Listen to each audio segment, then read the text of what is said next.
আর যদি কেউ সাক্ষ্য দান করলো, এই সাক্ষ্য দান অবস্থার মধ্যে যদি মিথ্যা কথার আশ্রয় গ্রহণ করে, সে যদি মিথ্যা সাক্ষ্য প্রদান করে, কা শাহিদি জুর আদাল্লাহু লাহু ফি জাহান্নামা আশারা মাকাম, অবশ্যই আল্লাহ সুবহানাহু ওয়া তাআলা তাকে জাহান্নামের মধ্যে নিক্ষেপ করবেন, যা অত্যন্ত নিকৃষ্টতম জায়গা।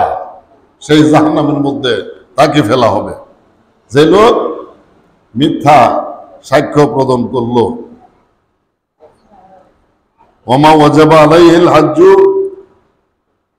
যার উপরে হজ করা ওয়াজিব হলো, ফরজ হলো, ওলাম ইয়াহুজ্জা, আর সে হজ করলো না,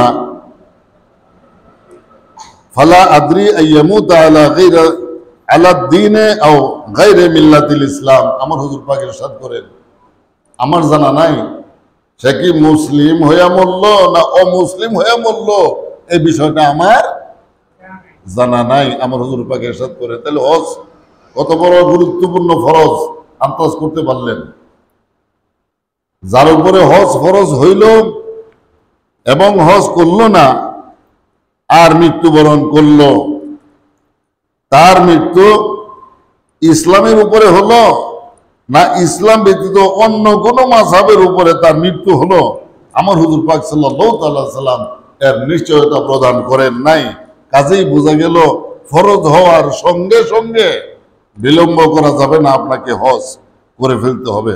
ওয়াকালা সাল্লাল্লাহু তাআলা আলাইহি ওয়াসাল্লাম, এই প্রসঙ্গে আমার হুজুর পাক সাল্লাল্লাহু তাআলা আলাইহি সাল্লাম আরো ইরশাদ করেন, মান আইসারা ওয়ালাম ইয়াহুজ্জা ওয়া মাতা আলা যালিকা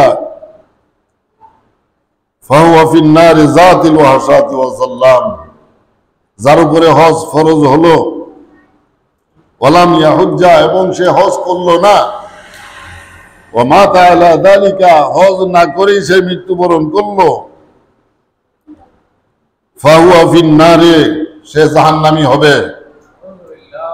নিঃসন্দেহে সে লোক জাহান্নামী হবে। জাতিল ওয়াহশাতি ওয়া যাল্লাম, প্রচন্ড গভীর অন্ধকার জাহান্নামের মধ্যে তাকে ফেলে দেওয়া হবে এবং সে অত্যন্ত একাকিত্ব অনুভব করবে সেখানে থেকে, যার উপরে হজ ফরজ হওয়ার পরেও হজ করে নাই। এখানে আমি কথা বলতেছি, আমার কথার উপরে আর কারো কথা এখানে চলবে না, কি কর চলবে কারো কথা? তাহলে আপনারা পরস্পর কেন কথা বলতে যাবেন? আমি কি খারাপ কিছু বলতেছি? খারাপ কিছু বলতেছি আমি? কেন একজন আর একজনের সঙ্গে আমার কথার ভিতরে কথা বলতে যাবেন?